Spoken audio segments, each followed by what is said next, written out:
Awesome. All right. So, Nasty, you threw your hat into the ring. You wanted to have a chat with me. So, what's on your nasty mind? Well, actually, Merb, I was kind of hoping that maybe you would ask me some questions because I really like responding to your questions because I Okay. know you always have interesting things to say or ask, should I say. All right. Well, then let's go on to one of the topics of the day, swine flu. What do you think about calling the police to get the contact? I'm not really for that myself. I have actually been with other auditors who have done that. I just don't, I think it's kind of like cheating, but that's just my opinion for whatever it's worth. Well, that is a revelation to me. Would you care to express the names of the people who have been forcing the contact? I'm going to play the chicken role on that. It's more than one person. I actually got in big trouble with some people in the auditing community several months ago by making an innocent comment to another person in the community, and they went and told a bunch of people. So, yeah, but there definitely are people that out there that do that. Like I said, I just think it's kind of like cheating. Okay. Hemming. What are your thoughts on hemming? Oh my God. Well, I don't want to get put on a hit list, but you know, um, I'll say this. When I originally had the incident in Morro Bay, which I'm sure everybody knows about or remembers, uh, Krista, his wife, was going to represent me in that case.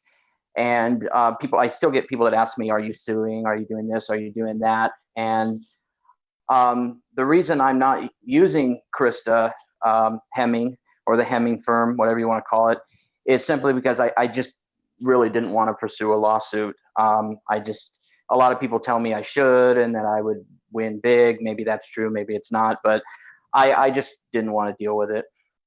Out of curiosity, because that is very interesting to me, why do you not wish to pursue a lawsuit?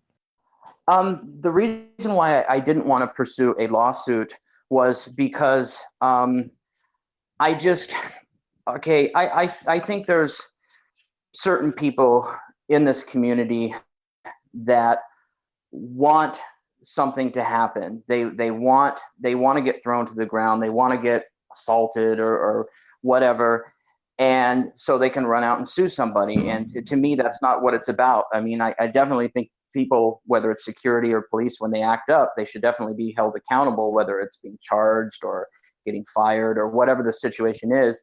I felt that Morro Bay, the the I don't know if you want to call it the punishment, but the city got a lot of bad press. I mean, now you Google Morro Bay, or Morro Bay Police, and stuff about what happened to me and all the events that followed pop up. So the city, I think that's how they got theirs. They got a lot of bad press, and the chief is resigning, and so I just don't think I need to push it any further.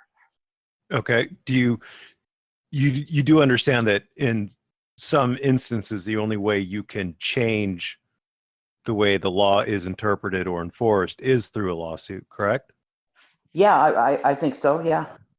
But in this instance, you think that the everything was changed appropriately, and so a lawsuit was unnecessary?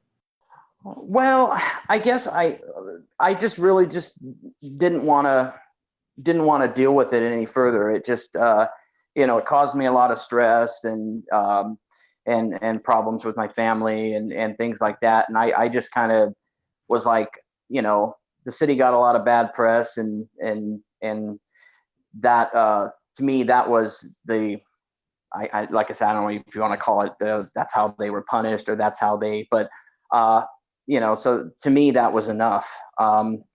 But yeah, maybe I should pursue. I mean, I still could, I guess. I mean, the time restraints haven't run out. I think it's what, 3 years for what happened to you. I think roughly. Um, okay, so moving past that though, Scientology seems to be a big part of your videos, and you seem to have a lot of animosity towards Scientologists in general. Uh, what's the background of that? Why did you start focusing on Scientology? Well, actually, how it all started was, I mean, before I moved to Los Angeles, which is where I live now, when I was still up in Santa Maria, I had a little cottage in the back of my mom's house, or on her property, like a little studio cottage. And I came home from work one day, and usually I just go through my own entrance because I had a private entrance. But I went through the house, and my mom was watching the HBO documentary Going Clear, which is a documentary about Scientology. And I forget at what point I started watching it, but I was so fascinated that I started watching it further, and I wanted to learn more about it. And I was put in contact with an individual whom I work with as far as like reporting on Scientology, known as the Angry Gay Pope.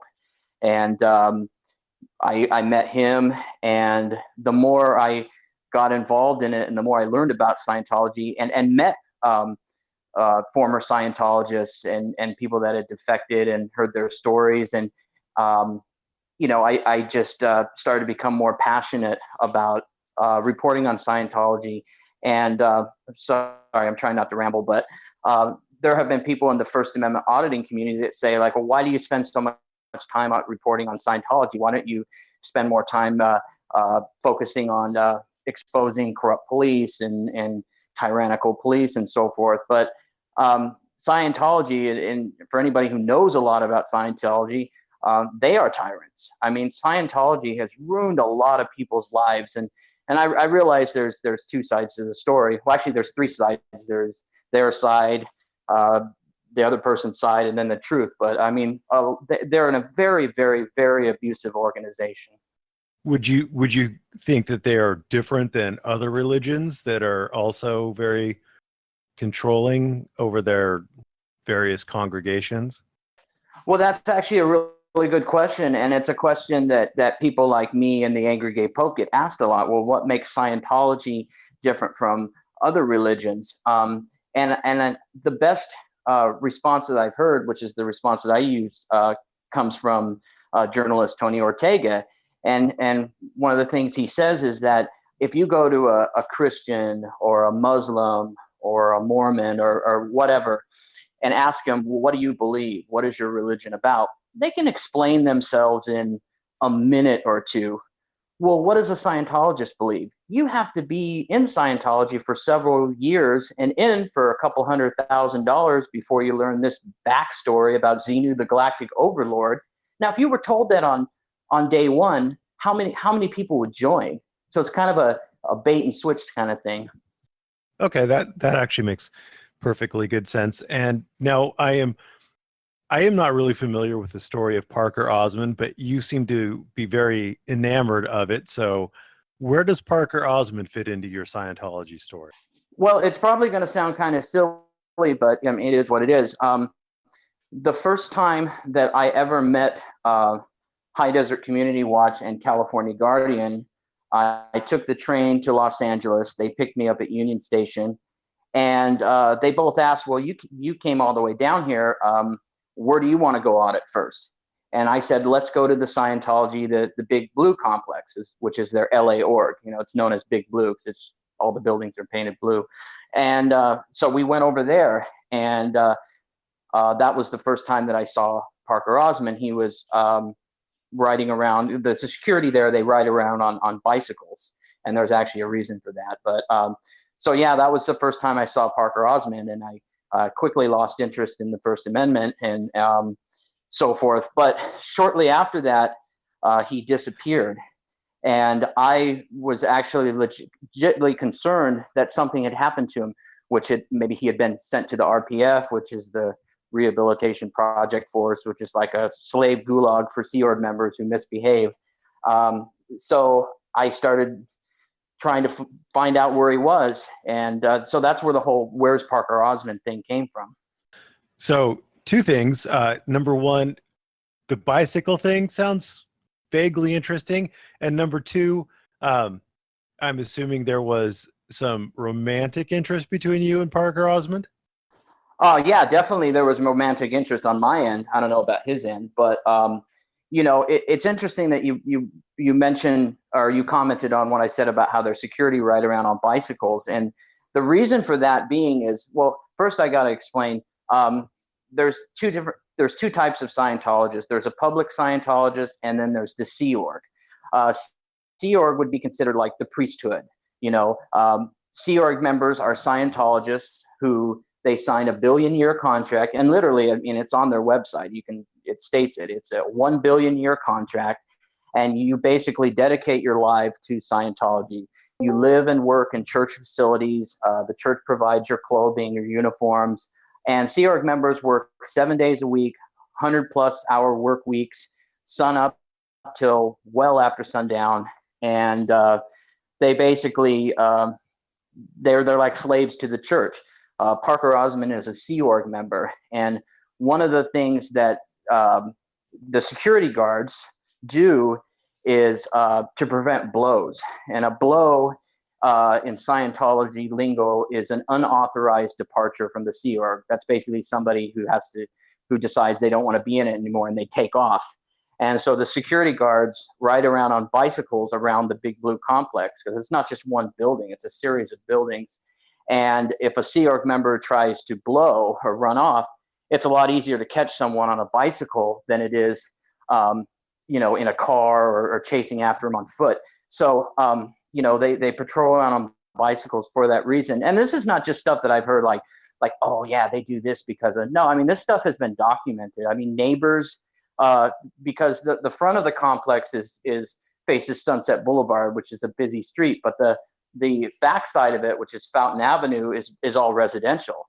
And, people that live in that neighborhood have actually seen the security guards tackle Sea Org members trying to run off. SUV pulls up, they put them in the car and take off. So this is stuff that has been documented. That's a little scary. That would be something to try to catch on film. Have you done that? Have you staked it out to try to see people like an overnight kind of thing or something? Yeah, I mean, that's something that I've always wanted to capture. I never have, but yeah, I have gone there and spent extended hours there trying to see if I could. And plus, I've talked to people in the neighborhood too that have seen weird things like that. Tony Ortega, I believe, his website is called The Underground Bunker. He wrote something about it. I don't know the title of the article, but he wrote something about the bike guards. That's what people call them, the bike guards, chasing after people that were trying to run away. And there's actually some videos on YouTube on a channel called Surviving Scientology. I know the people that run that channel, and where they have talked about it and have interviewed Sea Org members that tried to run away and were chased by security. And I can send you those video links if you're interested. Yeah, sure. Put them up on the Discord. That's what it's for. As far as if we can go back to the other half of the First Amendment, the free speech portion, do you moderate your channel? No, I don't have any moderators on my channel. No, just me. But do you moderate it? Do you actually go through and delete comments and things like that? Oh, okay. I see what you mean now. For the most part, I don't delete comments. If people want to, tell me, be critical of my audits or videos in general, that's fine. They have a right to do that. The only time where I really draw the line, where I actually will delete a comment or will block somebody, if they start using like racial slurs or like homophobic, that's where I draw the line. But other than that, if they want to call me a sissy or whatever, I mean, I'm fine with that. Why do you, in your mind, why do racial slurs have less protection than anti or homophobic slurs? I just think that, comments like that, I just personally think they're inappropriate. People definitely have the right to post them, but I have just as much right to delete them. So, but and I really don't like deleting comments, but when it kind of crosses those lines, that's where I go, okay, you're out of here. I'm not suggesting that you don't have the right to delete them. It is your channel, and I think we can both agree that you have every right to control what gets posted on your channel. What I'm asking is, why did you draw the line there? Just because I just find it personally offensive, and I think it's inappropriate. And when you start attacking people on a racial because of their color, background, or sexual orientation, it's a personal thing. I just find, I guess that's the best answer I can give. I just find it offensive, and there's really no need for it. It's like, don't attack me because I'm gay. Attack me because you don't like the video, and talk about why you don't like the video. I'm sorry, I'm going to keep kind of pushing in this direction because this is a direction that's near and dear to me. And since you wanted me to ask you questions, this is the direction that the questions are going. Why should your offense be a defining point in what should or shouldn't be made available to other people? Merb, you kind of got me on that one. I mean, it's a good point. It's maybe something I should start thinking about. I mean, yeah, I mean, if somebody wants to call me a faggot or something along those lines, or yeah, I mean, I don't know, maybe I should just leave them up, and then people can comment on their comment and draw their own conclusions. Okay. Speaking of moderations, what do you think? All right, let me step this one back just one quick step. Do you watch the generic live streams? Now, I'm not talking about the live streams where they're live streaming an actual audit. Do you watch the rampant live streams where they just talk in this community? Yeah, I mean, I will sometimes. Especially if they're talking about, let's say there's an audit that's a big buzz because somebody got arrested or what's not. I'll sit through. A lot of times, I mean, depending on where it's going, because some of these ones just go on and on and on. But I do watch them from time to time. Do you find that they are overly moderated? That's really interesting question, because I'll give you an example. This was, I don't know, maybe a month ago, if that. Black Label was doing a live, like, Q&A kind of thing, and there was a gentleman. I don't think he really has a channel. I think it's just a YouTube account so he can comment and all that. But it was somebody with the name Grim Reaper, and apparently he got shut down by some of the moderators or one of the moderators, because he didn't like the fact that they were making fun of somebody else that had made a comment. And he actually ended up calling Black Label, and they got into, I mean, Black Label was being pretty calm, but this guy was just getting really emotional. And he was like, look, all I was saying was that I didn't feel that what somebody said about another person commenting, I didn't feel that was right. I thought they were making fun of them, and your moderators just shut me out, and all I was doing was sticking up for the guy. And they didn't agree, and they kind of, I know, like, some channels, like his channel, he has a lot of moderators, and I mean, whatever. I mean, if he wants, I mean, I'm actually a moderator on his channel, but I think maybe if you just have one or two moderators that can and set some guidelines and say, okay, well, if they start posting personal information like phone numbers, yeah, delete the comment. But yeah, I think sometimes they get over moderated. Speaking of Black Label, you're apparently one of his moderators. Do you think he is a fat parasite, or do you think he is the worst fat parasite? Well, you know what? I've heard some of the things that you said about him. I've never met him in person, but we have talked extensively on the phone, and he's done with Morro Bay. He covered that story pretty extensively and made a number of videos about it. And like I said, I've talked to him on the phone and interacted with him a lot on Facebook. And I mean, I can't say anything bad about the guy.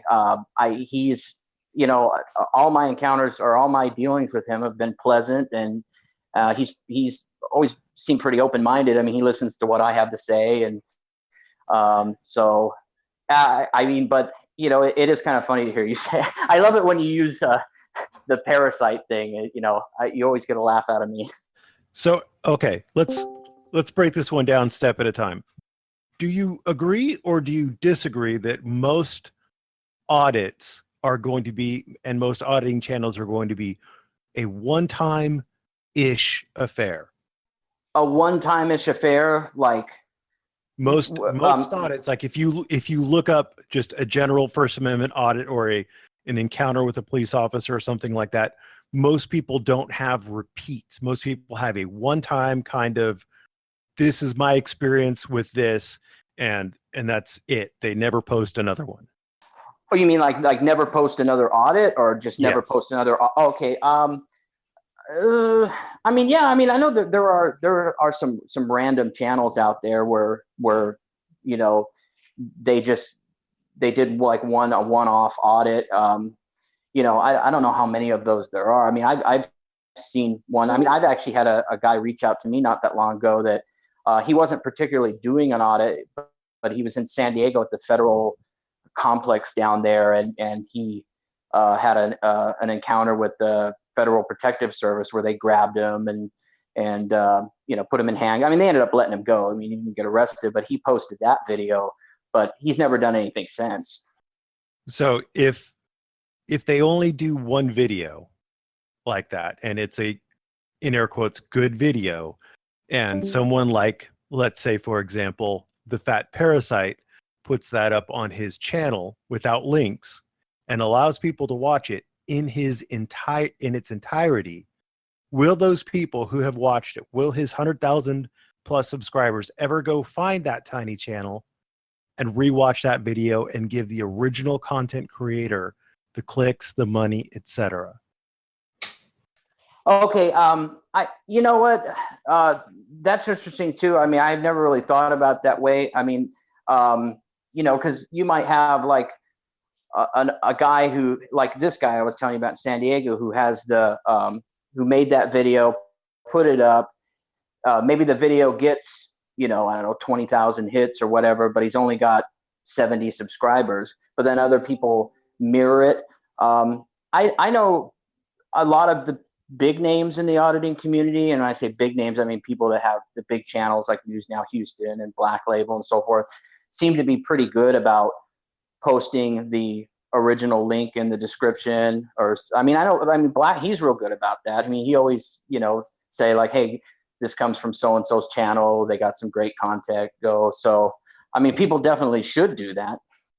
Well, that's funny because I often get people linking me videos on Black Label's channel.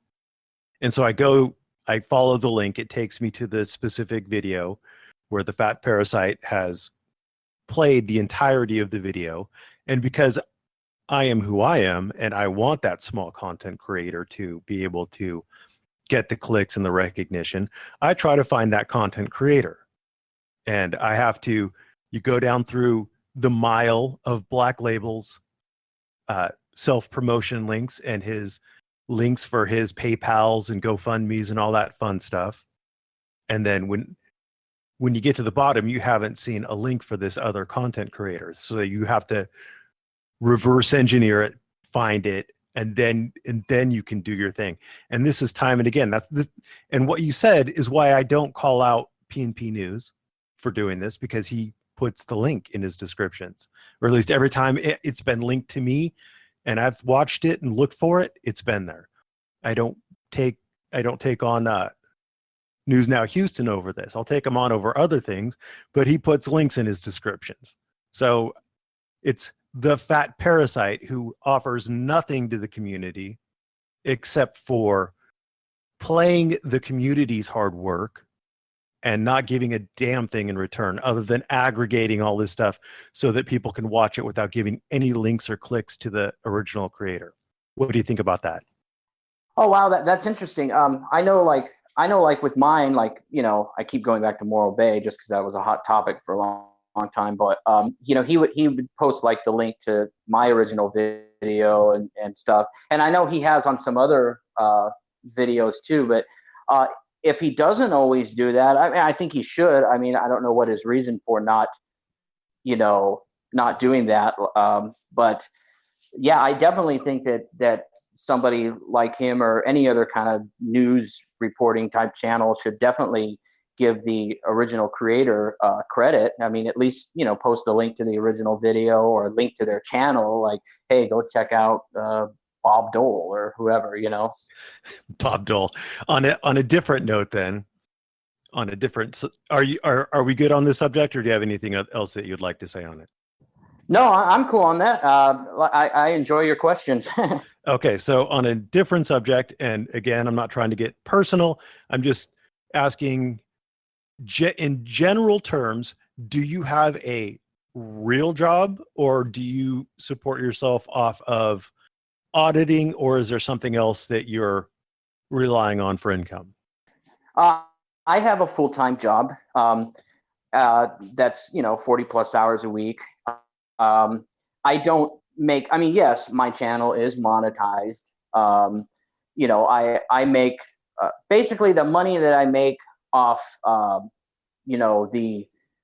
videos, which isn't a ton of money. I mean, it's definitely not something that I could live off. It's not going to pay my rent or anything like that. But it's like having like a part-time minimum wage job. It helps with expenses and things like that.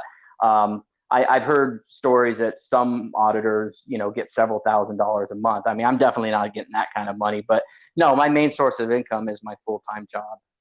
If you could make a full-time living off of auditing, would you? Probably not. No, I just, I don't really want it. I don't really want to do this full time. It's fine part-time, and I do enjoy it and I'm passionate about it, but I don't think I would want to make it my life like News Now Houston has. I mean, nothing against him. I mean, he's very passionate about it and he does his thing, but I don't really want to be at that level. Have you ever tried wearing a white t-shirt on an audit?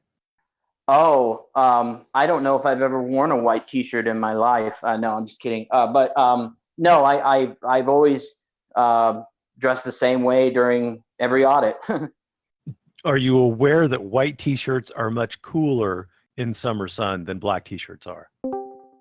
Oh yes, absolutely. I just and people that know me well know this. I mean, the way that I dress, some people think like, oh, you're just doing that because you're trying to get a reaction at the audit. It's like, no, the way I dress, I was dressing this way in high school, so it has nothing to do with auditing. I'm not gothic or anything like that. I just like black. I've always liked the color black. My car's black. My family has a black cat. I just like the color black. There's a seemingly, speaking of News Now Houston, there seems to be a rift, a California versus Texas rift going on. Who do you think is on the righter side, California or Texas? You know what? Honestly, I don't, I don't really get into all that. I mean, I just, I will say that, it seems like it's a lot easier to catch a charge in Texas. I mean, I'm not up on like Texas penal codes or anything like that, but it definitely seems like if you go out on an audit and there's some kind of confrontation with the police, it seems like it would be a lot easier to pick up a charge in Texas than here in California. And I've actually heard, I mean, you would probably know this more than I would, that Texas has much stricter laws concerning trespassing, where I guess in California it's a lot harder to get trespassed. I mean, I don't know if that's true or not.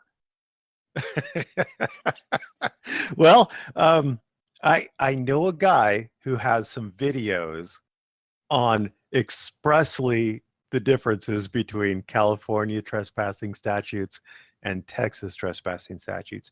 You may have heard of them, but I can't, I can't spoil it. I can't ruin his anonymity, so I'll just let you figure it out.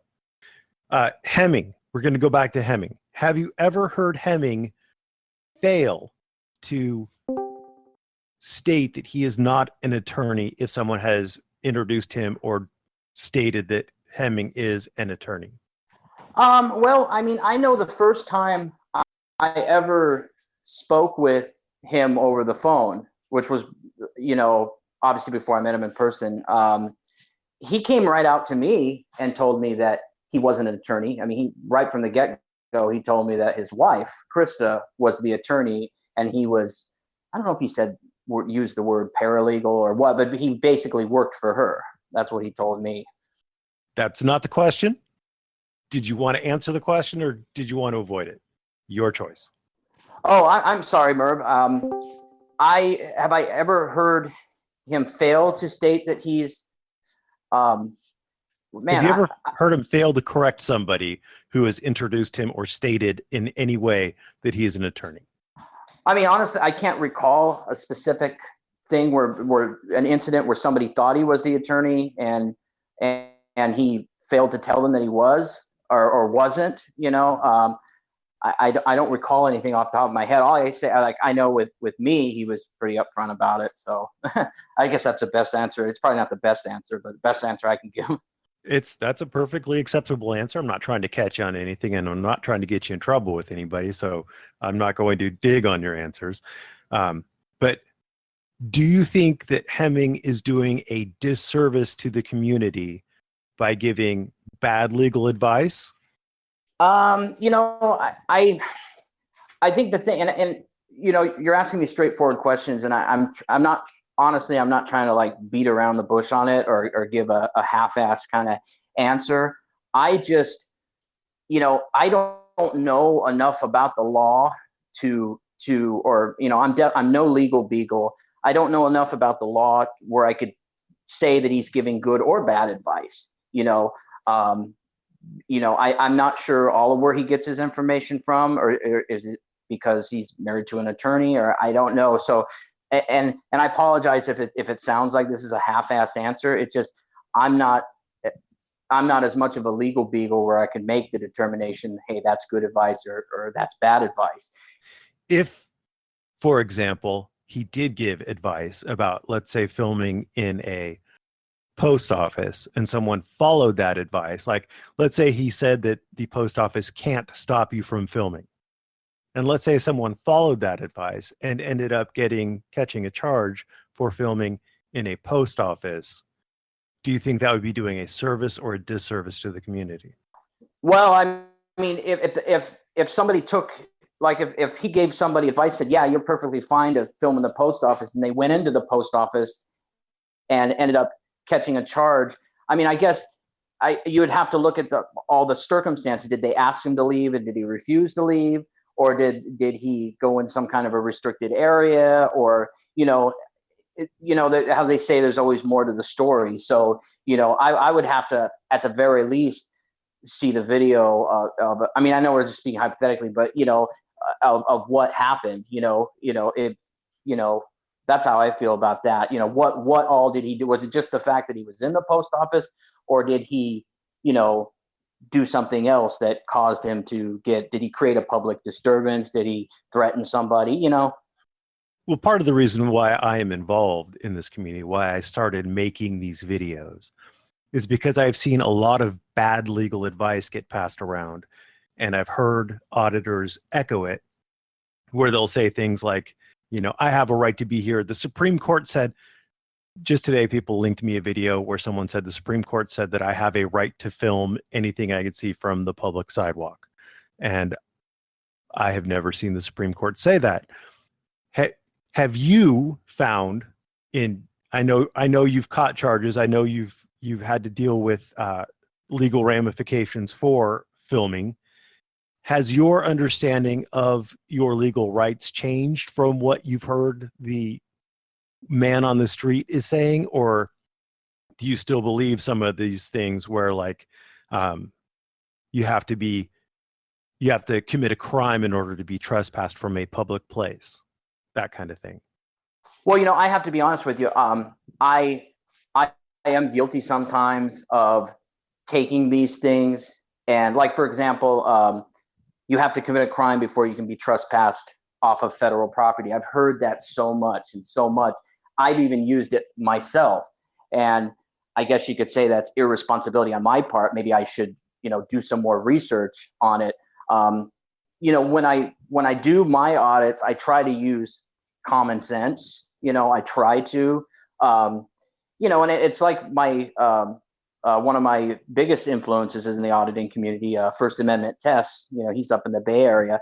One of the things that he told me, because we were talking about people going inside and filming in the, just the lobby of the post office or the lobby of the DMV or whatever, which I've done myself. And he's just, his thing on that has always been that he feels that it's just better to be on the safe side and stay on the public sidewalk, because you're in the right there. They don't got a leg to stand on if they try to run you off the public sidewalk. When you go into the lobby, you're kind of like, I'm not really, to be honest with you, I'm not really sure. But so that's why I say I'm guilty of, I guess, taking some of that good or bad advice and rolling with it without really knowing for sure. I mean, I've never really had much of an issue. Like, I've gone into post offices and I've had them ignore me. I've had them tell me that I couldn't, but no one's ever like grabbed me or physically tried to throw me out. So, yeah. Could that be because you go in and you act fairly nice and normal and not like an asshat? I think, yeah, definitely. I think that, I think part of the reasons why, like, cause I've been doing this more than 2 years now. And I think part of the reason that I have had very few, actually, I've only had 2 physical encounters. I mean, I've had people yell at me and I've had some intense moments, but I've only actually had 2 physical encounters. And I think a lot of that has to do with the fact that, I am kind of passive. I don't normally raise my voice. I don't start right off the bat yelling and swearing at people. So I think that I definitely think that has something to do with it. And, like, actually just right before we started this conversation, somebody commented on my most recent post office video that I did. And they said, like, oh, why did you edit out the part in the lobby? And it's like, I didn't edit anything out. I was done filming in the lobby and I was ready to move on to another part of the post office. So I shut the camera off and I walked outside. I mean, it's always interesting to me where people rejoice in the misfortunes of their enemies. And people come to me quite often thinking that I would be happy about, for example, Dragonfire auditing having his channel terminated, or Hemming having his channel terminated, etc. What do you think about the people in this community who go around trying to get channels terminated or copyright strikes handed out, etc.? I don't think it's right. I mean, I would never try to like, there's people in this auditing community. There are fellow First Amendment auditors, activists, whatever you want to call it, that I don't like, but how I respond to my not liking these people or not caring for their content is I don't watch their videos. I don't subscribe to their channel. I would never try to attack someone, and go out of my way to try to get their channel taken down or trying to get certain videos removed or whatnot. It's just, I mean, the easiest thing for me to do is I'm just not going to watch their videos. So on a related note, who are your top 3 favorite auditors? Oh, a top 3? I would definitely, at number 1, my all-time favorite auditor would be First Amendment Tests, and that's the name of his channel. I don't know if you've ever seen any of his content. He doesn't have a lot of videos up because he has like me, he has a full-time job. He has a career and a wife, and he doesn't make auditing a big priority, but he's got some great comment. I think he's got like maybe 19 videos on his channel, but they're all good. They're all, and him and my style and his style are very similar. So I would definitely say my biggest influence. As far as the other 2, there's a lot of ones I like that I watch pretty regularly. I'll definitely say First Amendment Test is number 1. As far as the other two, I don't know about in order or what, but I like Pink Camera Magic a lot. You know, I don't know if you're familiar with her, if you watch her videos. I like her stuff a lot. Me and her have talked, and we both have agreed, like, she's kind of like the female version of me. You know, she's calm and collective, but at the same time, she stands up for herself. I like her channel a lot. Another one, oh wow, I never really thought about it this way. It's kind of a tough one to say. It's probably going to end up coming to me later, but it's me, isn't it? Absolutely. So moving on from that, that's fine. If you don't know the third, it'll come to you later. That's fine. Speaking of me, it's one of my favorite subjects. Have you seen any of my audits? Yes, I have. I have seen. Like I said, I'm pretty new to your channel, but I've been going through and watching your videos and watching them all the way through. I've seen your Citrus Heights PD audit. I believe that was a live stream, and I jumped into it, you know, towards the end of it. But I also went and watched your audit at the courthouse in Redwood City, which I had, like, more than a year ago. I audited that place with First Amendment tests, and we couldn't get a response out of them for the life of us. So yeah, I have watched. Do you think that my audits are actual audits, or do you think that they are missing something? Well, I mean, first of all, yeah, I think they're definitely audits. But then again, it's kind of like, what does someone consider a First Amendment audit? I mean, you know, when these people, you know, come at me and try to say, like, well, that's not really an audit. You should have said this, or you should have did that, or did silent, or whatever.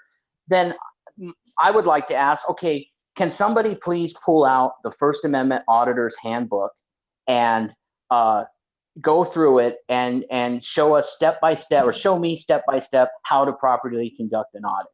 You know, I just think it's ridiculous. I don't think there's any specific one way to do an audit. I mean, basically, you're there, you have a video camera, you're filming what you can see from public view, and, you know, it's like a test. You know, people are either going to respond or they're not going to respond. So I don't see how anybody could say that your videos aren't audits, or the audits that you've done. So you don't believe that you have to point your camera at people, or point your camera at a building, or there's no one key ingredient or handful of key ingredients that are necessary? I think just you being there, whether you're filming with a phone or whether you're like me and you got a GoPro strapped to your head and you're holding a camera and you're, you know, it's a test. You're there. I mean, yeah, I think, okay, you say key ingredients. I definitely think you want people to notice you. Like, obviously, if you're going to audit a place like the San Mateo County Courthouse, you're not going to go there on a Saturday when it's closed and there's nobody there. I mean, you're going to go during the week, you know, Monday through Friday, 8 to 5, and you know, because, you know, that's when the doors are going to be open. Security is going to be manning the metal detector. There's going to be deputy sheriffs, people coming in and out. So you definitely want to be noticed. You know, now, you know, as far as like whether you're going to walk right up and stick a camera in somebody's face and try to get a reaction that way. But I think just being there is, and being, I think the key ingredient would, as long as people notice you, you know, because it's a test. So what if, this is just a hypothetical, what if you go someplace like a courthouse and no one notices you, and you dance and no one notices you, and you shout and no one notices you, and you stomp up and down and no one notices you, but the whole time you're filming and it's open, everybody's just walking past you because they're used to crazy people, like it's San Francisco, and they're used to it. Like, people are going to be freaks. That's fine. I'm walking past this guy before he asks me for money. What then? In my mind, I would probably, I wouldn't necessarily think that they don't notice me. I would just think that they're just not interested. You know, like, obviously, for whatever reason, like you said, maybe they're just used to a bunch of weird people hanging out or whatnot. So I would take it as, hey, they're just ignoring me because they're just not interested. So by notice, you mean as long as someone has just done something as simple as seen you, like, oh, there's a person there, and then they move on? Or do they have to notice that you're filming? Well, I would definitely say that, they should, it's probably a good idea that they notice you're filming. And the reason, and I say this, and the God's honest truth is it's not to try to get a good or bad reaction out of them. It's a First Amendment audit is basically a test. You're testing you're testing the people's response to see how they're going to react to you being there filming. Now, if you're just standing there and you're not doing anything, then, yeah, I mean, they're probably not going to think nothing of it, but you're there, you have a video camera, and so, yeah, you definitely want them to know that you're filming, because that's part of the test. How they react to it is going to determine at the end of how the audit ends up. So having, like, let's say filming with a camera phone in a place where people can film with camera phones, and people walk past you because you're just a guy filming with a camera phone, would that be a First Amendment test, or do they need to be like, oh, he's filming? I don't think I mean, and some people may disagree with me. They probably will disagree with me. I don't think the type of device that you're using should determine whether it's a First Amendment audit. I mean, like, if you're standing in front of the courthouse and you're holding your phone in your hand and you're filming, I would think that people are going to think, or at least somebody's going to think, this guy's filming or taking photos or something, because I think most people don't just walk around holding their cell phone up like they're filming or taking photos. I mean, if you were talking on the phone, you would have it to your ear or whatever. So I think, whether you're using actual handheld cameras or GoPros, or you're just filming with a phone, I think that's still an audit. Roughly how long do you think you spend on an average audit? Like, actually at the place you're auditing, standing there with your camera out, how long roughly do you think you would spend filming there? Well, for one, it depends on how much time I have, like whether I'm like on my way to work and it's just kind of a, a last minute thing. Like, hey, look at that, I'll go audit. Yeah. Usually I'll go between like 45 to an hour. If there's no response, I leave. I'm not going to, I take it as, yeah, I mean, if nobody comes out and contacts me, yeah, it doesn't make for a very exciting video, but hey, they respected my rights. They're not trying to harass me or tell me that I can't be there or some nonsense. So I move on. So 45 minutes to an hour seems like an awfully long time. So in my head, I'm thinking I want to protect the rights of normal people who may be wanting to, like, take a picture of something because they find it interesting. They shouldn't be bothered. So if I don't get bothered filming like a, in air quotes, normal person, I consider that a pass. But you're saying 45 minutes to an hour. What is like the end goal that you think would be reasonable for how long you should be able to film before someone walks up and says, hey, what are you doing? Well, I mean, some people might seem less, some people might seem more. I mean, I just think that after that amount of time, 45 minutes or an hour, if no one's approaching you, then obviously, there's no need to take it a step further. I mean, and there are people that will, I mean, I know this. I mean, there's obviously people out there, auditors out there, that if they're not getting a response, they'll maybe try to do something a little bit more extreme, like maybe, go beyond the line or so. I don't know. I just think, there's no reason to push it beyond that. I mean, that's, to me, it's more than, and sometimes it's even less than that. Like I said, if I'm on my way to work or I got to be somewhere, then, but I just think there's no reason to push it beyond that time frame. Because if you're out there for 45 minutes to an hour and nobody's bothering you, they obviously respect your rights, and it's time to move on. So what if someone does come up to you and talk to you? Like, let's say somebody calls the police. Do you think calling the police is an appropriate reaction if you see someone doing something that you think is strange and may theoretically be leading towards criminal activity or nefarious activity of some sort? Well, I mean, if they call the police on you because you're standing out on the sidewalk filming the building or filming cars coming into the back lot, I mean, yeah, I could sit here and say like, oh, that's a fail. They didn't respect your rights. Really, for me, when they don't respect your rights is when they come up to you and they get in your face, or they try to hold their hand in front of your camera and or try to tell you got to move, or in some cases maybe put their hands on you. That's definitely a fail. Because of if they just, like a post office, for example, if nobody from the post office comes out and approaches you, but they call the police, and was it somebody from, like, I'll give you an answer or an example. I audited a post office up on the Central Coast. This is it was early in my auditing career, if you want to call it that.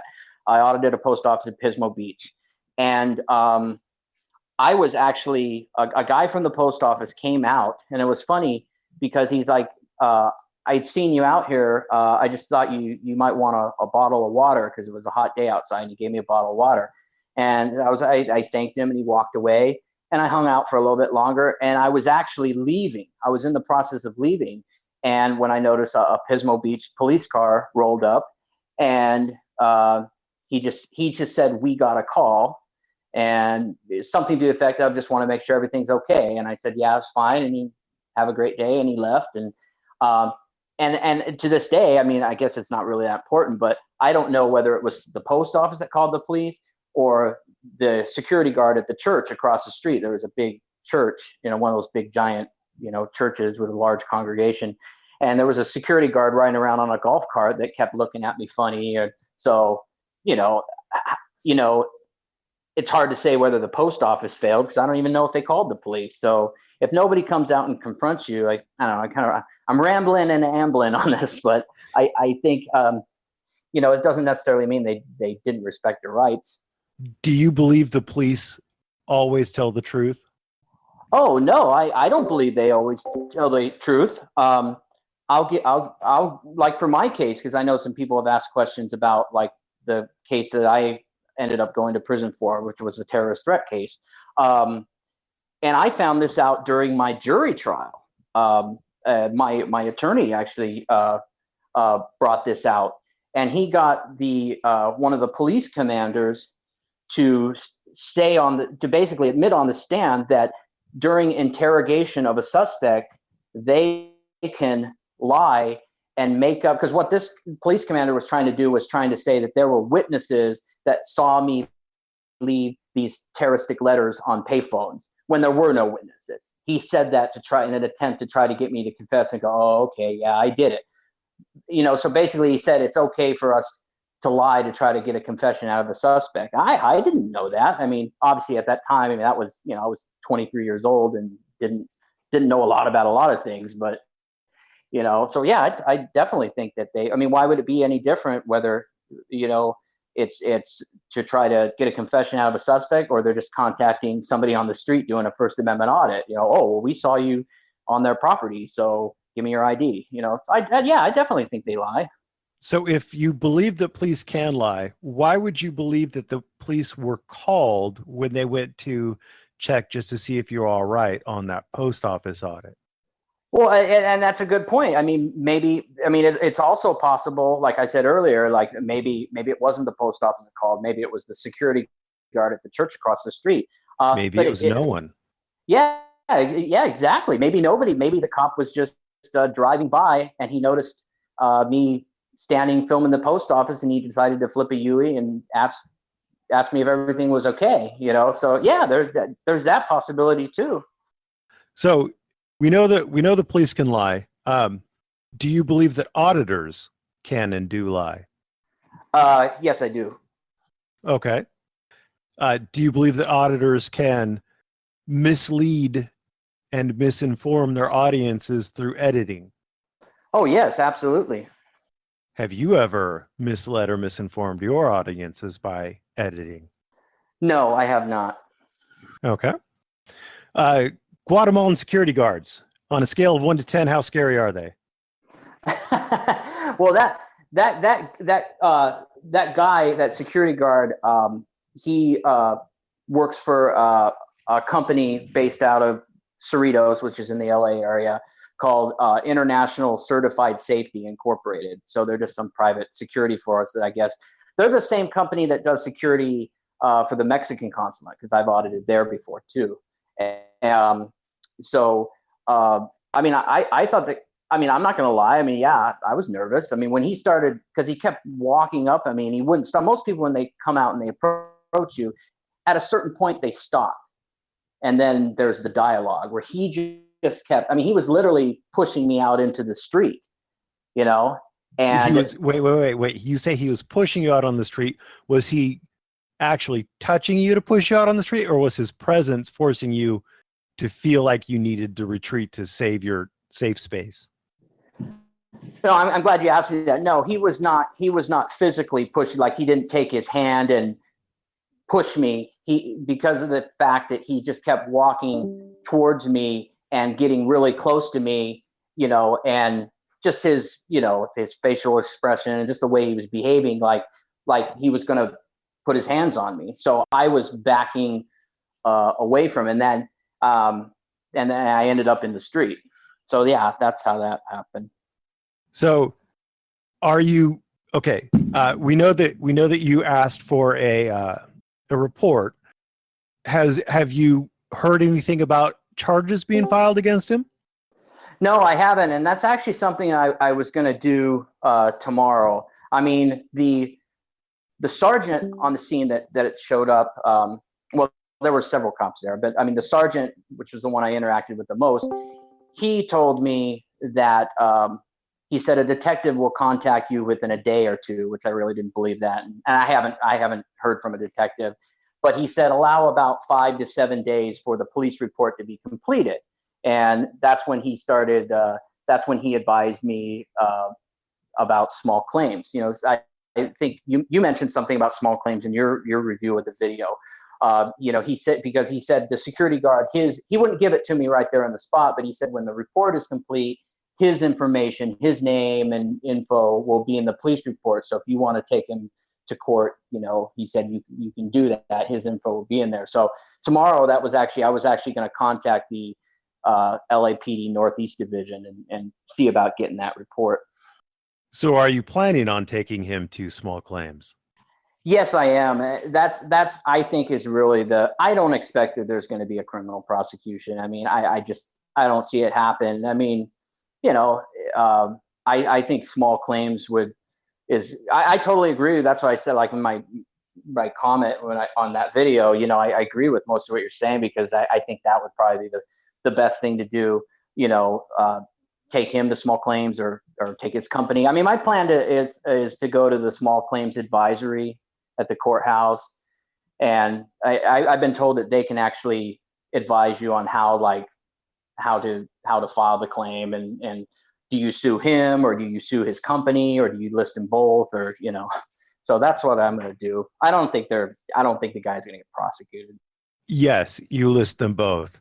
Have you ever thought about getting an attorney? An attorney for this case, for the incident at Guatemala and consulate? Sure. Why not? No, I haven't really, because I mean, you know, I don't, I mean, I think I would probably end up, you know, spending more money than I could. And two, as far as I know, attorneys can't represent you in small claim suits. I mean, I know they can advise you, you know, and they can, you know, as to how to, but I just figure that I figure if I got an attorney, I would end up spending like more money than what the camera's worth or what I could ever expect to. I mean, I've heard different things about small claims. Like one person was telling me that, you know, let's say the camera is valued at $600. You have a right under California law to sue them for up to 3 times the amount of the original claim. I don't know if that's true or not. I mean, you might know. Yeah, I would think you might know that. It depends, but yeah, 3 times the amount of the claim is what I was thinking you would be entitled to on that one. So if you don't win small claims, Are you in a position where you are able to afford a new camera? Oh, I've already replaced it. I mean, but to me, the whole thing with small claims, it's more, it's on principle. It's like, hey, you came out, you put your hands on me, you damaged my property. I feel I'm entitled to some compensation, and in addition to the small claims, suit. I'm also, once I get his name, I'm going to file a complaint with the BSIS, the state bureau that oversees like regulations for security guards and stuff. I'm definitely going to file a complaint with them. So what is the difference? You want to get the security guy because he laid his hands on you, broke your camera, and he did you wrong. Last I checked, that police chief from Morro Bay laid his hands on you and did you wrong. What's the difference? That's a really good point. I think with Morro Bay, and I'm not saying it's the right or wrong way to look at it. I just figured Morro Bay, it was such a big story, and it got so much, not just in the independent media like the Cop Watchers and the Auditing Network, but I mean even mainstream media, that. And on top of that too, I mean, I know this is recent news, but the chief is stepping down, and I just felt like that was enough. And also too with Morro Bay, they didn't damage my property. And again, I'm not saying this is the best way to look at it. They cuffed you. Yeah, they cuffed me and bruised up my wrist, and they arrested you. How long were you incarcerated in jail and holding whatever? Well, they right after they took me down and got me in cuffs, they didn't even put me in a holding cell. They put me in the back of a hot police car, and I mean it was hot back there. And I'm not saying that to like, oh God, feel sorry for me. No, I mean I was sweating my balls off back there. But it was about an hour, and he, even in the chief's original statement, he even stated that it was, I think he put between 45 minutes to an hour. So. And you don't feel that you're entitled to compensation for that? Well, I don't know, Merb. I mean, you got me thinking now. Maybe it's something I should pursue on principle. I mean, the whole thing with the security guard was basically, like, hey, you damaged my property. I had to go out and buy a new camera. I need to be compensated. We're obviously, I mean, they didn't damage my property. I mean, after they released me, they gave me my property back, but no, I mean, maybe I guess I'll ask you a question. Do you think I should take legal action against the city of Morro Bay? I've already answered that. Do you, in your day job, do you get paid by the hour? Do you get paid salary? Do you get paid commission? I get paid by the hour. How much is your time worth? They took an hour of your time. How much is your time worth? Oh, well, I mean, how much would it cost, assuming you weren't sexually attracted to the men who were handcuffing you and stuffing you into a small tight place? how much would it cost? How much would I have to pay you to have that done to you? Oh man, I mean, I don't even know. I mean, I wouldn't even know how to tally it all up. I mean, what my time is worth. I mean, that's a good question. How much would it be worth to prevent it to the next person who walked in there and tried to film? Well, I think it would definitely send a, yeah, I mean, maybe, well, I mean, I'll give you, there was an auditor that, he was basically trying to say that, convinced me that I should sue the city and I should go forward with that because, and one of the things he was saying, in addition to getting paid and all that wonderful stuff, he said it would send a message, that, hey, look, you messed up and you're going to pay the consequences. So I don't think you'll get rich off this. I strongly suspect you would not get rich. You may break even. And as far as what the fat parasite is saying, Hemming may have recommended it, but Hemming has skin in the game. I have no skin in this game. I have nothing to gain by Mr. Nathaniel bringing a lawsuit, except in that I think it would solidify for the next chief of police and for the police force at Morro Bay in general that what they did was not acceptable. Does that make sense to you, Mr. Nathaniel? No, it makes perfect sense, and you definitely got me thinking about it now.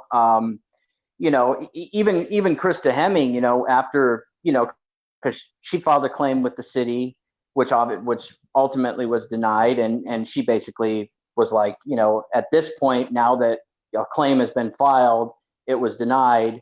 Now you can move to and she was very professional about it. She basically said, whether you use us or you contact another attorney, this is what you're looking at. Well, that seems very fair. I think I have kept you for the hour plus. Do you have anything else that you would like to say about anything, or did I lose you? I seem to have lost you. No, I'm here. Can you hear me now? I can hear you now, yes. So I had all these people messaging me on Messenger. I guess it must have kicked me off or something. But no, well, first I'd like to thank you for chatting with me. I mean, I've always wanted to have a conversation with you, and I appreciate your viewpoints. And You're a fascinating man. No, Merv, you are a fascinating man. Well, no, I really do. I do appreciate it. And one of the things I really like, and I'll just narrow it down to our conversation now, is that you're not just saying things that I want to hear. You're just not going along with what I'm saying to play nice guy or whatnot. I mean, you're actually, when you disagree, you state that. If you think I'm wrong about something, you definitely point that out to me, and I like that because I'd rather deal with somebody like you that's going to be straightforward and say, I think you should do this or shouldn't do this or whatever, than somebody who's just going to be a yes person and say, oh yeah, do this or do this or so. But yeah. Well, that actually, I do have another question for you. Do you think I am? And this, I want your honest opinion. I'm not looking for butter ups because you're not getting in my pants, sunshine. Do you think I am pro auditor, or do you think I am anti auditor? I would say I would say you're pro auditor because you're definitely not anti auditor.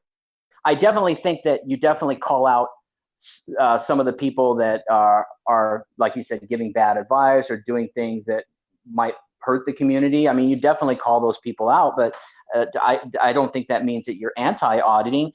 Even when you did your review on my the incident at the Guatemalan consulate. You one of the things that I really liked about that is, even though maybe you didn't necessarily like maybe my actions or whatever during that, but you also pointed out that the security guard was definitely wrong. However I acted or whatnot, he was definitely, you clearly pointed out that he was wrong for coming out on public property, for putting his hands on me, for acting the way that he did, and I really appreciated that. I mean, regardless of what you think of me as an auditor or that particular video, you were, you definitely pointed that out. So I thought that was great. I like that. I actually do like you as an auditor, by the way. I've been sub to you for a long time. I can trace comments on your videos to at least a year ago, if not further back than that. I kind of got lost there. Let me think for a second. I guess I'm lost. Forums. Do you understand forums? Yeah, I think I know what you mean. Like people where somebody posts a topic and then people respond to it. No, you don't understand what I mean. Keep watching the videos. You'll get forums at some point in time. Do you understand the difference between the California Constitution's protection on freedoms of speech and the U.S. Constitution's protections of freedom of speech, and where they differ? Honestly, I can't say that I really do. Keep watching the videos. You'll get there. And on a scale of 1 to 10, how awesome do I dress? Oh, you definitely, when I've seen your videos where you're in like a suit and tie, I think I remember those old commercials from the 80s from, I think it was that company CNR, where it was, what a difference a day makes, 24 little hours. I think of that, like the guys in the business suit. All right. So it looks like Dennis, the dulcet toned Dennis, wants to open this up to other people. Do you have time to stick around to answer other people's questions? Yeah, absolutely. All right, then I guess can we get like a queue formed up or something like that? Like post something in the general chat, I guess, if you want to talk, so we don't have everybody going at once. Yeah, I'm totally open to answer questions, especially about Scientology. Lady Zaga would like to see your closet, apparently. Is that where you hide the bodies? No, only Parker Osmond can see my closet. That's very, very private. Speaking of which, Captain Entropy wants to know, where is Parker? He's still working security at the Big Blue complex. He's still there. I mean, he doesn't ever come out anymore. I don't know if that's just because of me. Like if whenever I come around, they rush him back inside. So he can't see the 2 tattoos that I have of his face on my arms. But he's still over there. Hold on. Whoa, just step one back. You have faces of, explain that. Yeah, I have 2 portrait tattoos of Parker Osmond. One was one that I got a while ago, like almost 2 years ago, or more than a year and a half ago. And then the other one I got earlier this year, the last time when I was in the Philippines. Did you do you have pictures of him? Do I have photos of him? Yes. Is that what yes, yeah, I do. I mean, I have video that I've shot of him, and I have photos. Have photos of him, as in, has he given you photos of him? Photos of himself? No, he hasn't given me photos of himself. The photos I have are ones that I took and ones that the Angry Gay Pope has taken and stuff like that. Did he pose? No, I mean, he basically just, sits there on his security bike and kind of just stares and, looks longingly at you.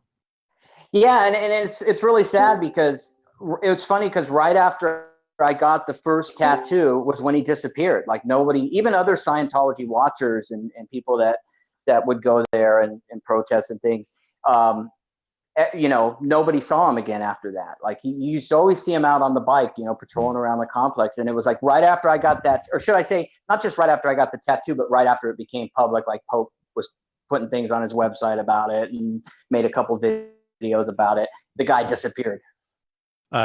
So does anybody want, we were waiting for a cue. We've got Akira's in here making noises, but I don't know what that's all about. I'm trying to figure out how to mute this. Sorry. Oh, did you have a question for Mr. Nathaniel?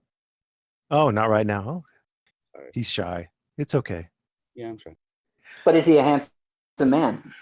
Nope. Well, eye of the beholder, right? Absolutely. What is the merit in doing foreign consulates? That's actually a very good question. Thank you, one of those guys. I think, well, here's the thing, people will try to, I don't want to say if it's just trolls but people will try to say like, well, why are you doing a consulate? It's, it's foreign soil. Your First Amendment rights don't apply on the consulate. Well, if you notice in Everett, and I've done a handful of consulates, I'm always doing so from a public sidewalk. I never go on their property. I mean, I never, because I'm very well aware that a consulate is an extension of the embassy. And so technically, that's, a piece of Guatemala or a piece of Mexico or whatever in the middle of Los Angeles. So definitely with a consulate, always play by the rules. So the First Amendment does apply to me because I'm doing so from a public side. I'm filming what I can see with my own eyes from a public vantage point. And, so to me, it's really no different than, doing a post office or a police station or Scientology or whatever. You're just filming what you can see from public view, seeing how they're going to react to it. That makes sense to me. And you're not disappointed if they come out and interact with you personally, as opposed to calling the police? Well, like when I did the Mexican consulate, which, like I mentioned earlier in the conversation, it's the same company that does security for them as the Guatemalan consulate. And the security guard that I dealt with there, like the one at the Guatemalan consulate, he was an older gentleman, and he was very professional. I mean, he right away acknowledged that he was just, hey, don't cross over this line right here, and you're fine. So. That's actually really the best kind of response. I mean, I know, yeah, if the cops show up and there's confrontation, I mean, yeah, that video will probably get more hits and people will probably respond to that more. But, I like seeing it when they respect your rights, because that's really what you want to see. Captain Entropy apparently wants to ask in text form. He says, I don't completely agree with tactics used, but what can I do to be a better friend of the movement? What do you think? Doesn't agree with tactics used. Like, I mean, can he give some examples or? He's in the chat. He could unmute and ask if he wants. Yeah, I mean, I'd be curious to know like what specific incident. Can you guys hear me? Yes, we can hear you. Yeah. Okay. Cool. It's I notice the approach many times is pretty aggressive. Like you're seeking a certain kind of contact, and that's what I had difficulty with initially when I started connecting with you guys. So, but really what I want to understand is what kind of person are you guys accepting of? What do I have to be? What do I have to do in order to be part of the group? Not saying that's my mission in life, but I think people want to know. Oh, I mean, that's a good question. And the thing, what I've always told people who are thinking about getting involved in the movement or want to try it out for themselves is to be yourself. I noticed, you mentioned something about people being too aggressive or whatnot. I mean, yeah, there are auditors out there that, somebody will come out and ask them a simple question like, hey, what are you doing? None of your effing business, and start yelling and hollering at them. That's not me. And I don't know how familiar you are with my videos. I mean, I don't, to me, there's a fine line between, standing your ground and being respectful and courteous, so, but yeah, there are auditors that do that. I would just say to be yourself and conduct the audit in a way that you feel most comfortable. If you're filming I know talk about post offices earlier, if you're auditing a post office, you don't feel comfortable with filming in the lobby, then don't go in the lobby. Don't let some troll try to tell you, oh, you're a pussy. Why didn't you go inside? Well, if you're not comfortable with that, then stay out on the sidewalk. It's still an audit. I would say to be a better friend of the movement, donate to my G-String account. Every week, Merb, every week. Those are great answers. Thanks a bunch. No, thanks for the question. I really appreciate it. Lady Zaga wanted to know if you have ever done the Chinese consulate. Yes, I have done. I've done the Los Angeles Chinese consulate. It's on my channel. You just, I did that one. Oh God, that was actually the very first time I ever audited with Johnny 5-0 was the Chinese consulate. So yeah, it's on there. This First Amendment audit, Los Angeles Chinese consulate. It'll pop up. Are you still good buddies with Johnny 5-0? I have not talked to Johnny in a while. He hasn't been really going out much. So, I mean, he actually goes out all the time. I just noticed on his channels he hasn't been doing very much. I know he did a live stream channel. Yeah, he's got his live stream channel, and I noticed he's gone out with Monk Eye, and they've done some stuff. But he was a lot more active before. Like when I first met him, I mean, he was going out pretty regularly. It doesn't seem like he does that much anymore. Well, it seems like he goes out pretty regularly. He's got a tiny channel that I've seen stuff on, and he's got his live stream channel and his main channel. I don't know why auditors. You seem to only have one channel. Do you only have one channel? I actually have another channel, but there's no auditing stuff on it. I used to be, this was, I mean, this has nothing to do with auditing, but when I was still living in Hawaii, I was a part of a television show. I was a part of the cast of that show. It was a comedy show. And because I used to be really into acting. And some of the videos, like scenes that I was in from that show, are on my other channel. And I had some other like random stuff on it. It's not a big channel. I was actually thinking of turning it into like a backup channel or a live channel. But no, I mean, my auditing First Amendment cop watch, whatever you want to call it, channel is the Nasty Nathaniel channel. So you are anticipating getting a backup channel. Why is that? Why do you think you need a backup channel? I mean, maybe backup channel is not the right word. I was just thinking of just to do some different things on it, like maybe interviews or stuff like that. Besides just because my Nasty Nathaniel channel is mostly audits and cop watching. I mean, I have some other stuff on there as well, but on my other channel, I was thinking about like putting some videos of like my travels, like in the Philippines and things like that, just to have more of a variety, because obviously I'm assuming that the majority of the people that watch Nasty Nathaniel are watching it for cop block / audit related content. I think most auditors have backup channels because it seems like this community is pretty harsh. It seems like if you are guilty of wrongthink, and everybody is apparently guilty of wrongthink, then a lot of the people in this community will go out of their way to silence you. Does that comport with your idea of what reality is? Oh yeah, I mean, that's why I've always been a big believer in just kind of trying as best as possible to play with the quote unquote YouTube rules. I mean, if you notice in most of my videos, and I say most, I try to avoid things like profanity. I'm not saying it's wrong to cuss it. I mean, if somebody gets in your face and you tell them to F off, I mean, I'm not saying like auditors who do that are wrong for doing that. It's just, I don't want to open up any doors, Fuck so that. I try to.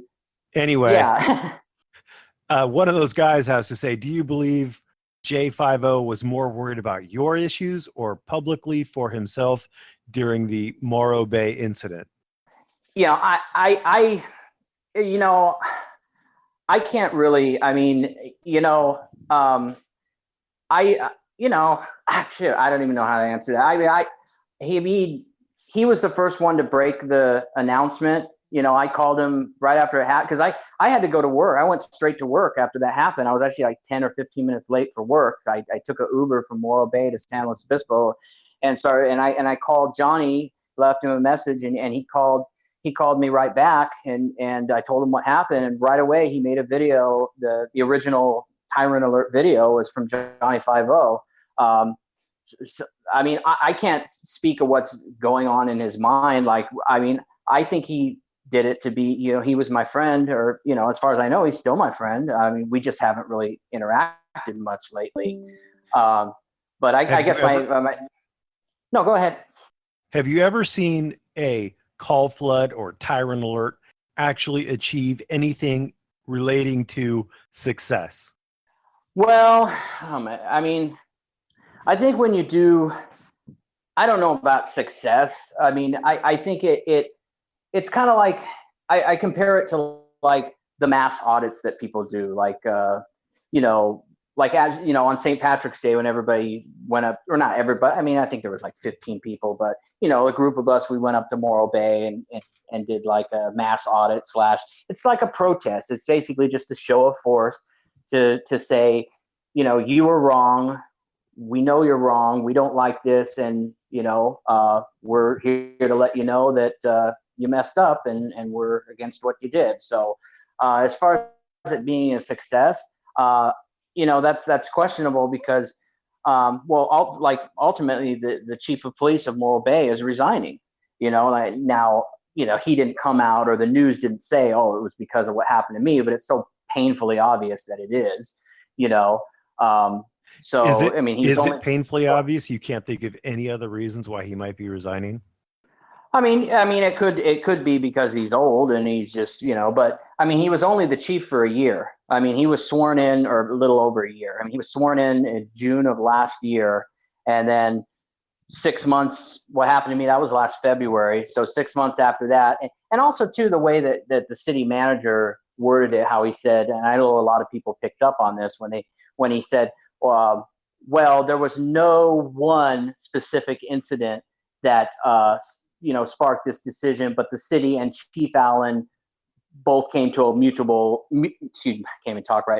agreement to basically go their separate ways. So I mean, it's like, so okay, you are inferring from that something that isn't necessarily there. Yeah, obviously it's not fact, but I mean, I truly believe that that's the reason. I can accept that. So anybody else want to jump in here? Apparently swine is live. Do you watch swine flu? No, honestly, I don't. I didn't think so. If anybody's caring, his view rate has dropped, has plummeted substantially, and I think he was just a flash in the pan. Okay, so no one's asking questions. One of those guys is, so he just wanted one more vested credit in his pension. I don't know that either of us would have an answer to that. Yeah, he was actually Chief Gregory Allen, the Morro Bay police chief. He was, or soon to be the former Morro Bay police chief. He was a career LAPD guy. He was with the Los Angeles Police Department for like 34 years. And then he worked in a small police department. I think it was the Greenfield Police Department, which is in Monterey County, for a few years before coming to Morro Bay. And, it's weird that he would come to Morro Bay, be the police chief for 1 year, and then, well, it's time to go. But I mean, obviously we discussed that. I think I know why. Are you a top or a bottom? I'm mostly a top. I mean, I consider myself to be a top. I can be versatile, especially, if it was with somebody like Parker Osmond. Yeah, I would definitely be versatile in that kind of situation. Is the correct term for the type of person that you like an otter? An otter? What's an otter? OTTER? I'm not really sure what that is. It's not like a bear or a cub. It's an otter. I guess maybe the lingo up north is a little different than the lingo down south. Rogue River wants to know, why bother security guards at refineries? Why bother security guards at refineries? Well, you could ask the same. I mean, it's kind of like people who, and it's a legitimate question. It's kind of, I go back to, it's like when people say, well, why audit a private company, or why audit a religious organization like Scientology? Well, my whole thing is, you could say the same thing. Well, why audit a police station? Why bother police officers? Because they're the government, and they're the ones the First Amendment's designed to protect you from. Yeah, exactly. But I also feel that my right to film in public doesn't stop there. I want to basically make sure that everybody respects our rights to film in public, whether it's a security guard, or it's a law enforcement agency, or Church of Scientology, or whatever. My whole thing is, and like I said, it's a legitimate question, but I want to make sure that everybody respects our rights, not just, law enforcement agencies. Are you aware that if a private company calls, that the police are maybe not, it's not mandatory, but they're going to send someone out if they have free people to make the contact? I mean, it's not like, I don't know exactly how I want to phrase this. Do you think it's reasonable that someone would instead of approaching you, that they would call the police and say, hey, this situation's going on, and then the police would respond to that situation, even though nothing has been alleged as far as crime, but they'd have to come out there and check it out because someone's getting the heebie-jeebies over a dude wearing all black with cameras stuck to every available portion of his body out there, just creepily standing for 45 minutes to an hour? Yeah, I would say, I mean, the security's job is to observe and report. I mean, and, it's how they do it. Yeah, I mean, it's if you're standing out in front of a refinery, and like you said, with cameras strapped to my body and dressed in black, whatever. Yeah, they call the police. The police come out, check it out, determine that nothing's wrong or nothing's illegal is being done. It's how they respond. Like, I think somebody else was coming in. That was Dennis. What was that? Do I have any questions for Merb? Yeah, I do. Merb, may I ask what drew you to the First Amendment auditing community? I mean, what got you interested in people like us? There was an incident. My wife was taking a photography class. We were down by a water pump in Sacramento in one of the rivers filming. We had glow sticks on strings, and we were swinging them around violently, painting pictures at night with these glow sticks. And the police came, and they wanted to know what was going on, and that seems reasonable. But I explained it, and the officer didn't believe me. And I thought it was really ridiculous that he would continue to grill me when he saw me and my wife with a camera and glow sticks. It was retarded. Like, what could I possibly be planning, for the love of God, with glow sticks and a camera? Just walk away, dude. So, and then I started looking at this stuff, and I'm like, wow, this is like a thing. And I actually immediately found Photography Is Not a Crime. From there, I found Jeff Gray, and that's kind of, and then there were people wrong in the comment sections, and I desperately needed to make sure that I corrected them. Does that answer your question? Oh yeah, absolutely. No, that's really interesting. And it wasn't, I think in your case, it wasn't just like, I mean, correct me if I'm wrong, but it wasn't just that the police came, it was the way they approached you about it that made it retarded. Yeah. I mean, if you're like, yeah, he saw us swinging these glow sticks around. We had glow sticks on strings. He saw this. And my explanation was, well, she's learning about aperture settings, or I don't know. I'm not a photographer. She was learning how to change the little numbers on her digital cameras to make sure that everything was right, and so that we could paint these things in the night. And it all made perfect sense. And I'm out there. I'm wearing shorts and a t-shirt. I'm not dressed in all black. I don't have like a face mask on. I'm obviously not armed. My wife is I think she was wearing like a tank top and shorts. And it's just patently obvious that there's nothing going on. We were on a trail like that had like a widened out spot for viewing this pump. But it was a dark spot. That's why we were there, so that we get the best picture. And it all made sense. And the cop wanted to play like 20 questions after I explained everything, and wanted ID, and wanted, it's just stupid stuff. Like, what is my ID going to tell you that my words haven't? So there you go. Well, no, and that's interesting, because it's like, back to that question that somebody was asking about why, bother security guards at a refinery. It's all about what kind of response. Like you said, it's totally reasonable that, like, obviously I don't think what you guys were doing was suspicious, but somebody like doing what I'm standing in front of a refinery filming the gate or filming cars coming.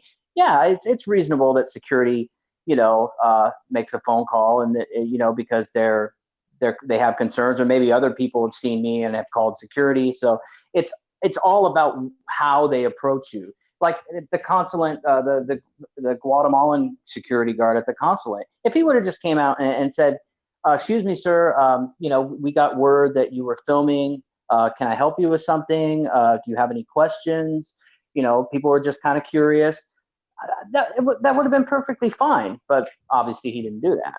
So yeah, and you'll notice that I don't jump on anybody. Like It's when the people in the comments initially. It was when the people in the comments, and I'd start arguing with them. They'd be like, "Ah, it's a fail. Somebody talked to you. That's a fail. Oh, stupid pigs. Oh, they're being pigs. You know, they're lording it over you by asking you what you're doing." And I'm like, "Well, actually, they're very nice. It seems reasonable. You've got this person out here who's, you know, dressed like a ninja.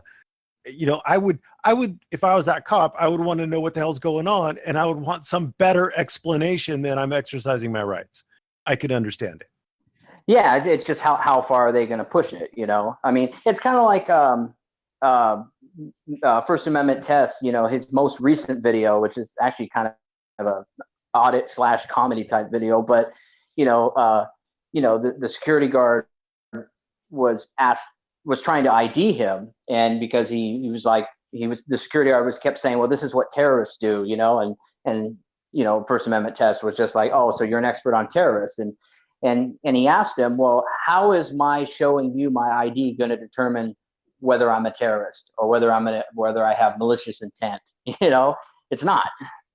Yeah, that's what I don't particularly care for. I think that's lazy policing, and they're not looking to see if you are committing a crime at that point. They're not investigating to see if there is a crime being committed. They're investigating to see if you have a propensity for doing crimes. They're investigating to see if you have a warrant. They're doing all these other things other than seeing right here, right now, today, am I committing a crime? And that's bothersome. But the reason why I don't address that, because I know everybody wants me to be like, oh, well, don't you know that sometimes cops are bad? Absolutely. I absolutely know that sometimes cops are bad. But the problem in this community is that everybody just instantly craps all over the cops and instantly wants to say that the auditors didn't do nothing, even when it's patently obvious that the cops were nice, or it's patently obvious that the auditor was literally, honest to God, trespassing. So, well, yeah, absolutely. I mean, I'm a firm believer in you know, give credit where credit is due. You know, when the police do well, when they act professional, you know, highlight that. I mean, I'll tell you something. When I first started auditing, the first couple audits I did, like the first 2 audits, I did a nuclear power plant, the Diablo Canyon power plant, and a highway patrol station in San Luis Obispo. And I ID'd during those audits. I mean, I was new. I'm not trying to claim ignorance, but I was new to the whole deal. And when they asked me for my ID, I gave them my ID. And I got so much flack over that, that I actually took those videos down, which is something I never do. When I post a video, I mean, I posted it, the video is going to stay up. But I got so much heat over that, I took those 2 videos down. But at the time, I didn't think, okay, well, what's the big deal? I'm not on probation or parole. I don't have a warrant for my arrest. I'm not hiding from anything, you know. And I ID'd, and it wasn't until, you know, afterwards, you know, that I realized the reason why auditors don't ID and so forth. But so I at that time I just didn't think it was a big deal. So you asked me what got me into it, and now what got you into it? What was the driving force behind you wanting to go out and film the police? Well, it was actually something that one of those guys said initially when I first started auditing, or actually, you know, watching these types of videos.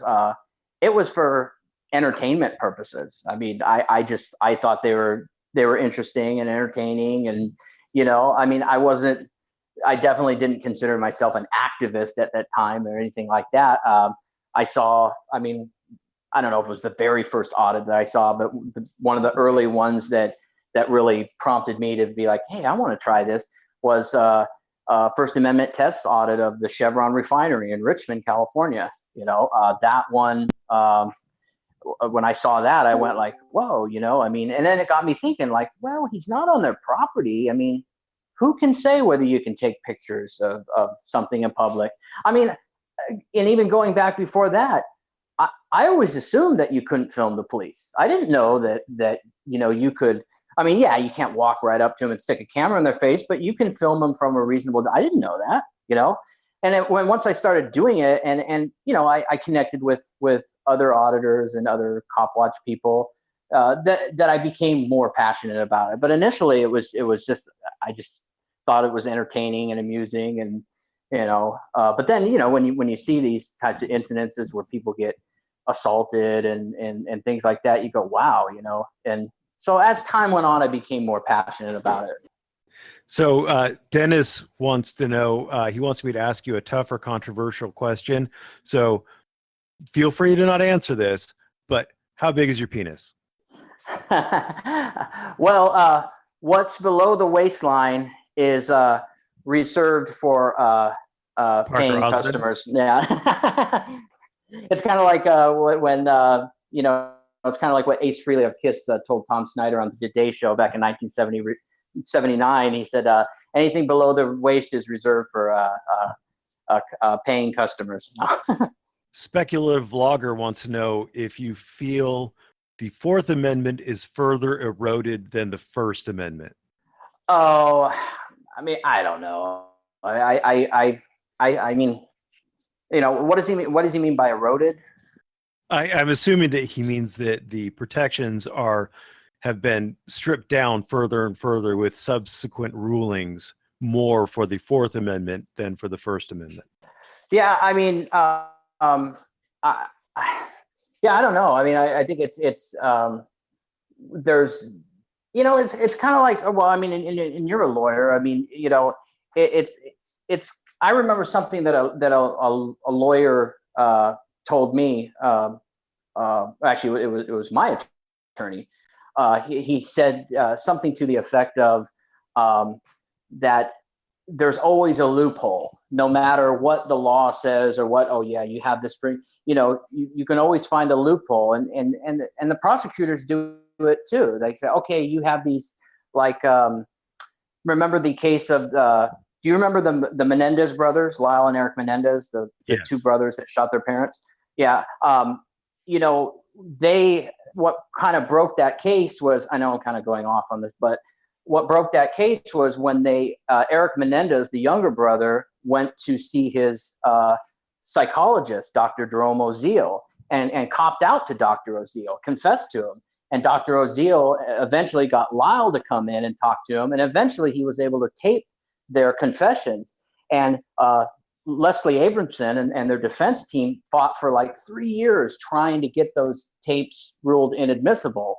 But the reason they were able to be ruled admissible during the trial was what violated the patient-client privilege was when Lyle Menendez actually threatened Dr. Jerome Oziel, threatened to kill him if he put that information out there. And that was how, I mean, I'm sure that, the ruling goes more into depth than that, but, basically, so it's kind of like even with your first, and, if it comes down to a criminal case, I mean, I think the law is it seems like, and I'm not a legal beagle, but it seems like if they really want to find a loophole or a way around it, they can. I mean, I don't know how you feel about that. About loopholes in general? Yeah, like you have the First Amendment protected right, Fourth Amendment protected right, and then they get creative and are able somehow to go around it and say like, oh yeah, but that doesn't apply because of this or that. Yeah, I would love to say that it's all about the loopholes and things like that, but reality is it's not. There are some squishy gray areas on just about every law, and you hope that you could convince the judge that the actual border is a little bit further to the left or right of what the other side wants that border to be, but it's not. It's not as TV-esque as most people want to think about it. But as far as the First and the Fourth Amendment, I think that the Fourth Amendment has been much, much more strongly eroded than the First Amendment. We have a lot of suspicionless searches now. If you remember Terry, I think Terry v. Ohio was somewhere in the 60s, I believe. There's been a lot of expansion of searches, especially like when it comes to vehicles. Just the cops really don't need a whole heck of a lot to get into a vehicle to search it anymore. The the reasonable suspicion standard for searching someone is ludicrous at this point. They don't have to have a reasonable suspicion of a specific crime when they go to start patting you down. They could come up with it later. Dog sniffs. Dog sniffs actually have been pretty reined in. Like they've protected your curtilage from dog sniffs. Cops can walk up to your door and knock on it, but they can't walk a dog up to the door. And please get nasty to ask a hard question, and I'm not talking about his dick. Wow. Thank you, Dennis. That left an image. Sorry, that threw me off. All right, I'll ask you a question. You know, my dick isn't hard right now, by the way. Thank you. Well, mine is, but oh wow, hello. No, but I got a question for you, and I normally don't ever bring this up. I mean, if somebody else brings it up, I'll comment on it or whatnot, kind of like during your Citrus Heights PD live thing, live stream. But you know, I noticed in the comments people were asking questions about my case and you know what I went to prison for and all that kind of stuff, which is fine. I'm fine to answer questions about that. But I want to ask you a question about it. You mentioned that you in the live stream, I don't remember how you worded it, but something about that you were somewhat familiar with it or you'd heard about it. What do you know about it, and what did you think of it? You know, about your case? Yeah. What do I know about it? I know what was reported on. This community is pretty hilarious. There's two camps of people out there. One camp thinks that I absolutely hate auditors, and the other camp thinks that I'm out to destroy the auditors. And both sides send me all sorts of dirt. It's stupid. It's stupid how much backstory I get on people that I don't care about. So I have been given articles about you, and honestly, I don't care. My understanding is that you were initially arrested for threatening to kill a police officer if you didn't get $1 million, and I don't think that's, or maybe I'm backwards on it, but it was something along those lines. And honestly, I don't care. No offense to you. I just don't care enough about the backstory of people, because I am a firm believer in freedom of speech. And I firmly believe that even convicted felons have a First Amendment right to film in public.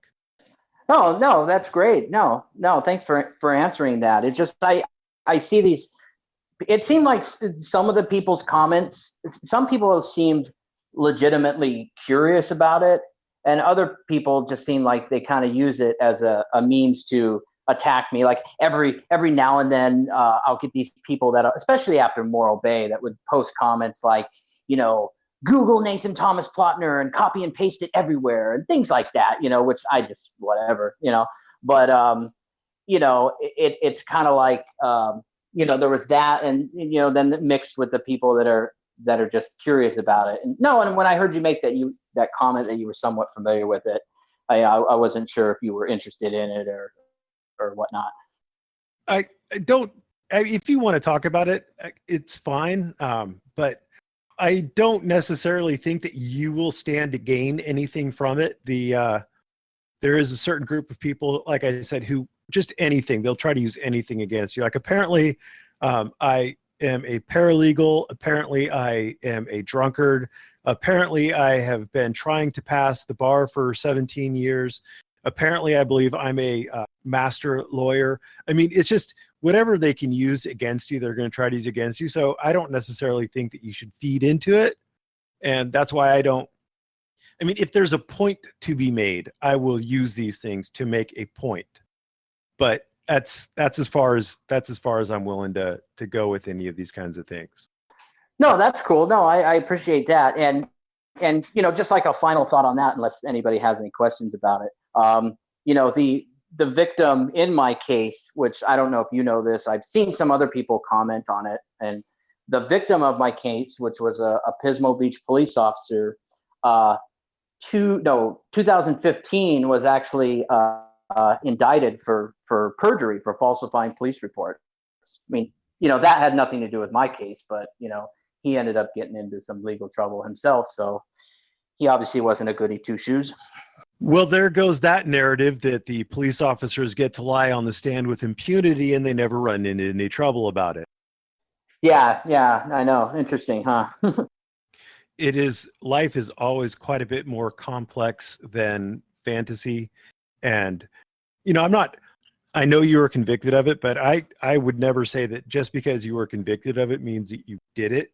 But honestly, by the same token, I wouldn't expect you to say anything other than you didn't do it. So, it's not like you could ever prove it to me, and it's not like I would ever want to put you in a position to. So there you go. Well, it's kind of like Morgan Freeman said in the Shawshank Redemption when he told Andy Dufresne, I'm the only guilty man in Shawshank. Yeah, that was actually a really good movie. I love that movie. Let's see. Anybody That's else? An excellent movie. Yeah. Anybody else have anything to say? Because we are approaching our timekeeper, Dennis. Oh my God, we have Bunny Boots in the chat. What? He woke up? I would just like to really, really quick, because earlier when I brought up the Menendez brothers, Lady Zaga said, I noticed a comment from her that she said that the Menendez brothers should have gotten life in prison.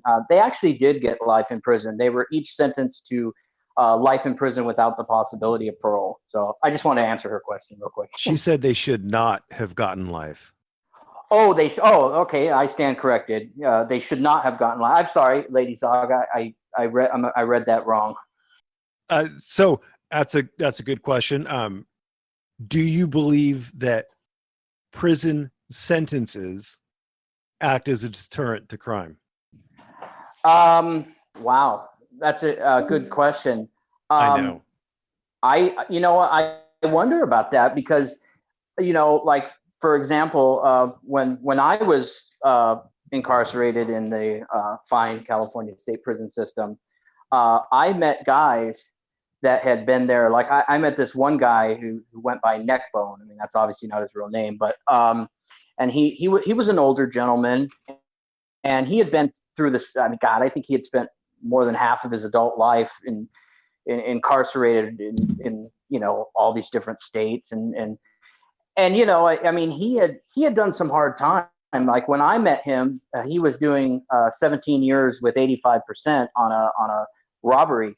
He did an armed robbery, and then he had done like 8 years and 15 years on another case, and it just kind of makes me wonder, like God, at some point, wouldn't you just be like, this isn't worth it, like, why, maybe I should just, I mean, God, working at Carl's Jr. would be better than this, but I don't know. I mean, I wonder when you see people that have been in and out of the system so much. And I mean, I know there's different circumstances, people, how they were raised or where they grew up, or, who their parents were. And I mean, there's different factors that play into it, I think. But I'll say, like, for myself, I would never, ever, ever want to go through what I went through before. I would never, I mean, not just the prison time, but the parole, the going to trial, I would never, ever, ever, I couldn't even imagine having to go through something like that. But let's say, would a 1-year prison sentence be as effective as a deterrent as a 15-year prison sentence for you? Oh, I mean, here's the thing. Like, for one, like when I was doing my deeds, or whatever you want to call it, writing those terrorist threat letters, I didn't know what the allegedly. I did, I mean, I wasn't familiar with what the crime, the upper term. I mean, I didn't know what the lower, middle, upper term for those alleged offenses were, so I mean, maybe if I had known, like, hey, if you get caught doing this, you could get 20 years, like, I would have went, oh shit, like, maybe I shouldn't be doing this, but I just wasn't thinking that. A lot of people think that the prison industry, they think that the prisons are so full because the cops are just trying to pack people in there. But I think the prisons are so full because we've been sold this understanding by politicians that if we just escalate the sentences high enough, long enough, hard enough, that I don't mean to turn you on there, but if we just add enough time to these sentences, that sooner or later we'll get these sentences to the point where people will stop committing these crimes. And I think that has just been a terrible failure. And so now we have people doing like 20 years because like the three strikes kind of things, 20 years or longer for stupid petty crimes, because I don't think that increasing the sentences work. Just like I don't think the drug war is working. Speaking of the drug war, do you think that, what is your position on the drug war? Well, I'll say that it depends on what you're talking about. You know, heavy drugs or marijuana or what, like, and this is normally something I don't put out there, but you know, we're kind of talking about it. You know, I have two younger sisters, and my sister Shannon was a heroin addict, and she passed away a little more than 3 years ago. And before that, I kind of had a real liberal attitude towards, even heavy drugs, kind of like, oh, well, whatever, it's their choice, but when my sister, got addicted to heroin, and she was an addict for about 5 years before she passed away. What she put my mom through, and the kind of people that she hung around with, and the things that they did, and and I'm not just talking about like shoplifting and things like that. I mean serious, felonious acts, and was just it changed my views. I mean, obviously, I don't think, I'm not saying I think, drug dealers should be executed or anything like that, because I mean, like you, I don't believe in the death penalty, but I don't have the same kind of attitude towards drugs or heavy drugs per se. After seeing what my sister went through and what she put my mom through, and just some of the things. I mean, she, I mean, I don't want to get too personal about it, but it was horrible, horrible stuff. I mean, and it obviously got the better of her, and she passed away. I think the focus should be on helping the addicts, the people that are addicted to drugs, whether they got turned out by a boyfriend or whatever their circumstances were, where they ended up, becoming addicted to drugs. I think there should be more focus on helping those people, opposed to simply, let's, like the auditors like to say, throw them in a cage. I think the people that they should go after are the dealers and the distributors and the people that are bringing the drugs into the country. And I mean, I'm probably going to get trolled over that statement, but whatever, it is what it is. Was heroin illegal when your sister got addicted to it? Was heroin illegal?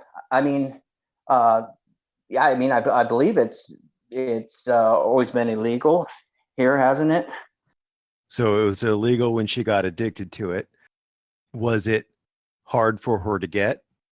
You know what? From what I saw, it didn't seem like it was hard for her to get. I mean, she always had it, but then again, she was doing things that she shouldn't have been doing to get money to get it. So would keeping it illegal change, or would it have changed that at all? Keeping it, well, I mean, that's a real, if it was legal and she could go into a store and buy it, buy it clean, buy it registered, have no stigma attached to it, seek help for it without having to hide that she was a druggie. Maybe, just maybe, that might be better than having her shooting up with dirty needles and trying to hide her addiction. Maybe. Yeah, it that's possible too. But then, and I'm not saying I'm right, but I also wonder too, if it was legal and it was, it's kind of like look at like alcohol, and I'll be the first to put it out there. You know, I drink a lot. You know, I'm Irish. I'm a big drinker. And there have been times. Don't tell these people. They will call you a drunkard for the rest of your life. Oh, it's fine. You know, I mean, but I mean, there are, you know, I mean, alcohol is easy. It's easy to get. It's easy to buy. And there have been times in my life where I have let alcohol get the better of me. I mean, fortunately, I've never hurt anybody because of it. I've never gotten a DUI. But you know, I have definitely done things that I shouldn't have done when I was intoxicated. Not that that's an excuse, but so it makes me wonder, like, okay, if heroin was legal and she was able, and like you said, it was regulated, and you know, you would be using clean needles opposed to dirty needles, this and this and that.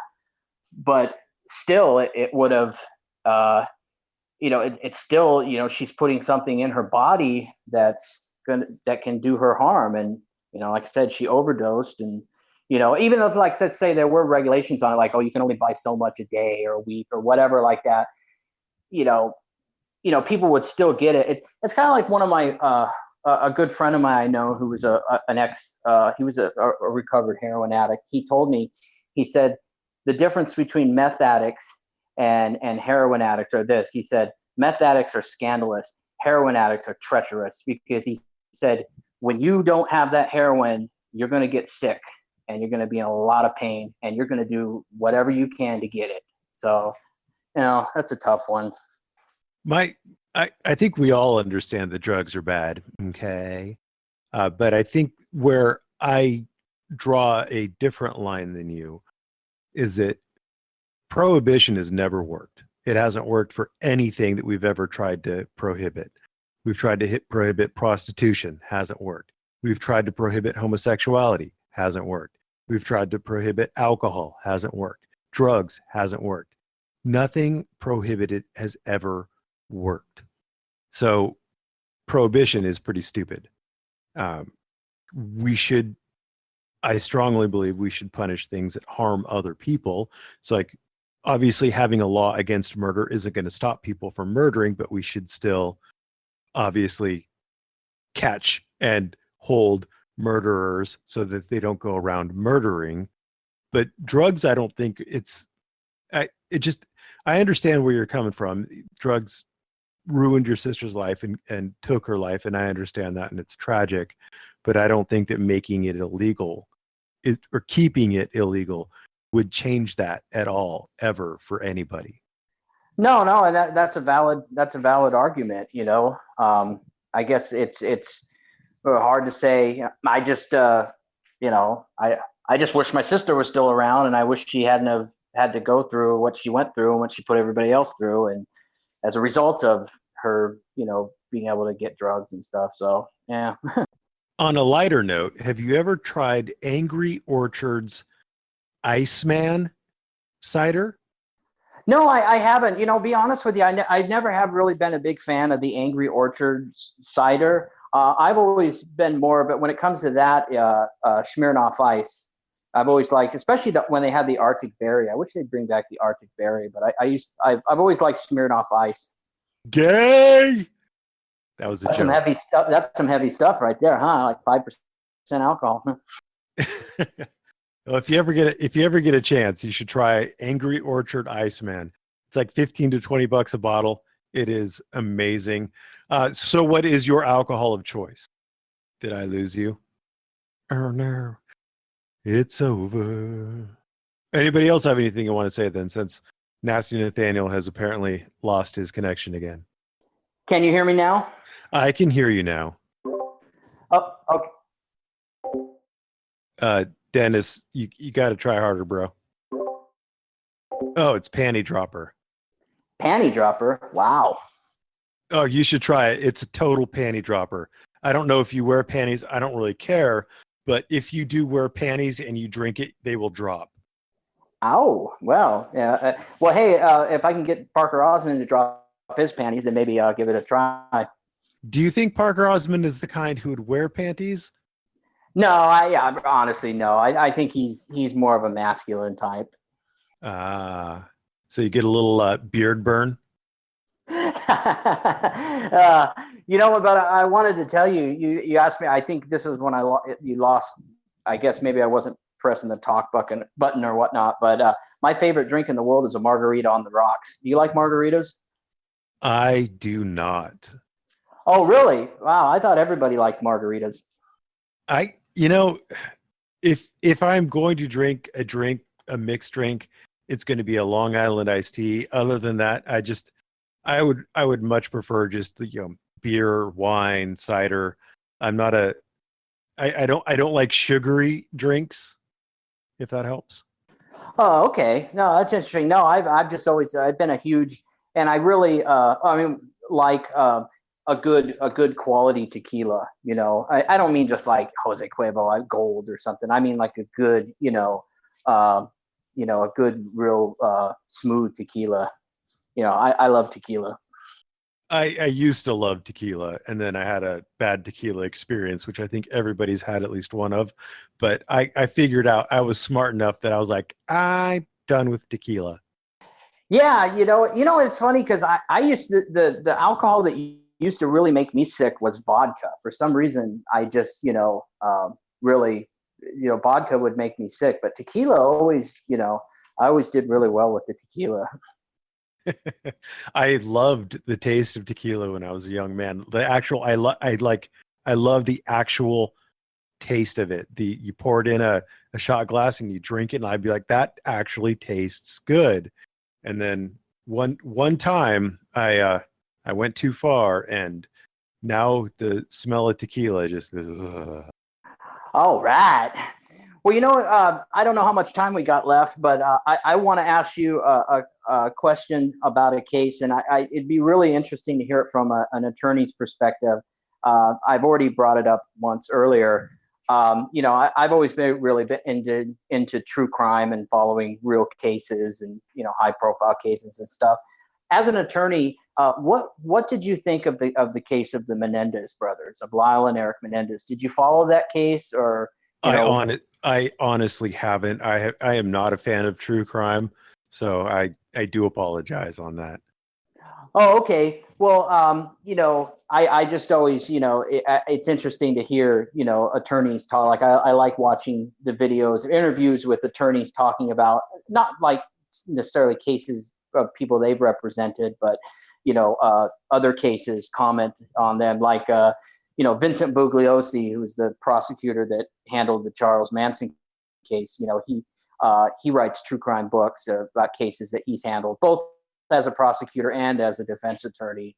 And he wrote a book about the OJ case called Outrage, and it was basically the different reasons he believed that OJ got away with murder, which was really interesting.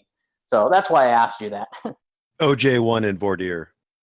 Yeah, I mean, it's really, and if you, I know you said you're not really into true crime, but if you, if you ever were so inclined, a good book to read was Outrage by Vincent Bugliosi. It's a really, really good breakdown of the O.J. Simpson case.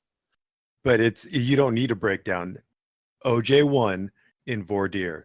They got the jury stacked with, this is going to sound terribly racist, but they got the jury stacked with, I think, 8 black jurors in a town that was like 90% white. They got 8 black jurors on that jury, and they won it for OJ. Hands down, it is a dead set in fact. They won at jury selection. Everything else was just a show. Everything else beyond that, if the glove don't fit, that's showmanship. They won it. They won at jury selection. It was beautiful. Well, something you make a good point about that, because the O.J. Simpson trial was held at the downtown criminal courts building, which I will actually be there next week for Angry Gay Pope's Scientology restraining order hearing. But the case that case should not have been assigned. That should not have been held at the downtown criminal courts building, based upon where the murders occurred in Brentwood, which is West Los Angeles. It should have went to the Santa Monica Superior Courthouse, and that portion of Los Angeles is predominantly, or according to what I read, is more Caucasian. So the jury pool would have been more Caucasian people opposed to African American people. And so they say that they deliberately got it moved to the downtown criminal courts building where the jury pool would have been more African American. Uh-huh. And then they got 8 out of 12. I'm pretty sure it was 8 out of 12 jurors. Yeah, so it was beautiful. Johnny Cochran played that court like a fiddle the whole way through. Johnny Cochran, I know a lot of people say he wasn't a good attorney. The guy won the case at jury selection. That you don't get better than that. Yeah, I mean, no, I mean, I think he was, regardless of what people think he's always a slimy lawyer and this and this and that. I mean, he did a brilliant performance. He did what he did his job. I don't care. Like there's a reason why OJ had a defense attorney, and OJ had a defense attorney to defend OJ. That defense attorney's job was to get OJ found innocent. Whether he was guilty or not, that doesn't matter. And his defense attorney did his job. He did it well. He did it right. And that's all that matters as far as I'm concerned. No, absolutely. I think you're absolutely right. And, I've actually used to go and I haven't done it in a while, but I actually used to go sit in on jury trials and watch jury trials. It shows you what kind of life I have or had. And I always loved to, one of the things that always fascinated me by watching trials was not just the witnesses and the evidence and, the case itself, but I always, the performance of the attorneys, not just, both the defense and the prosecution. And I remember one time I watched a trial of a gentleman who, him and his wife went through a bad divorce, and, they had a Mercedes and she got the Mercedes, and he felt that it was his, even though the court said it was going to go to his wife. So he set it on fire. It was an arson trial. And I remember that the deputy district attorney, actually came over and talked to me, and we had during one of the breaks, and we maybe had a 20-minute conversation, but it was really interesting. But that's what always has really fascinated me about trials the most is the performance of the attorneys. So NJ Diver wants to speak. Please speak. Speak. Good evening, gentlemen. Howdy. Merb, I was just wondering if you could do a little bullet point on your conception of Bullet point on my conception of forums. There's 3 basic kinds of forums. There is the traditional public forum. That's streets, sidewalks, parks, and plazas. That's where you have basically the most protected free speech. Any restrictions on it would have to be time, place, and manner restrictions that have to be have to have a significant government interest, and they have to be narrowly tailored to achieve that significant government interest. Then there's non-public forums, which would be like Adderley, where the government can restrict speech almost at their will. Any restriction on speech has to be content neutral and reasonable. And then in the middle, there are limited and designated public forums, which get a little wonky. And that would be like a whole video by itself. But basically, if they're allowing people to speak, then they have to treat it as basically like a traditional public forum. And if they're not allowing people to speak, then they can essentially treat it as a non-public forum in a nutshell. Does that answer your question, NJ Diver? basically. Merb, you are a fascinating man. I love the First Amendment. If you ask me a First Amendment question, I'll do pretty good at it. I heard Bunny Boots chiming in. Bunny, did you have something that you wanted to say? No, all I got to say is, ow, my back, ow, my back, ow, my back, over and over. Nasty, what did you do to Bunny? Oh, well, you know, it was that little, love-making session the other. No, you know, Bunny Boots, I wanted to say one of your, well, you have many fascinating videos, but to me, your landmark video, your landmark audit, your Sgt. Pepper's Lonely Hearts Club Band audit was the one you did at, I think it was about 15 minutes long. It was the TSA checkpoint at Chicago O'Hare International Airport. I always just thought that was a brilliant audit. And now that you're here, I wanted to, I thought it'd be a good opportunity to tell you that. Yeah, that was an interesting one. It looks like there's more issues with Chicago O'Hare that needs to be addressed. So there might be a return in some future time frame. One of the things that I found really interesting about that audit is it seems like in a lot of cases, obviously not always, but in a lot of cases, it's security, or in that cases TSA direct of having to educate the security or the TSA or whatever the case is. But where that one, it was the opposite. It was the police officer, the Chicago police officer, that was misinformed of the law, and the TSA representatives that came over were the ones that had to correct him.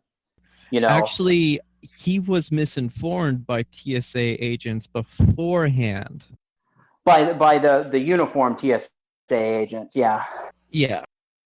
Yeah, and then I remember it was interesting how the TSA, I guess the upper management, the guys with the suit and ties, came over and corrected him. And another point that video that I really liked was when the TSA guys, the ones in the suit and ties, that were telling the cops something, or telling the police officer something about, like, oh, well, he just can't film the monitors or the screening devices or something like that, and you just said, that's not true. I mean, I don't know why, I just always liked that that whole video, I think, is a masterpiece as far as First Amendment audits go. I hate to butt in here, guys, but I have to bounce. So I wish you all the best of luck. Happy talking, and it was a pleasure talking to you, Nasty. Yeah, thanks for having me. I hope we can talk again soon.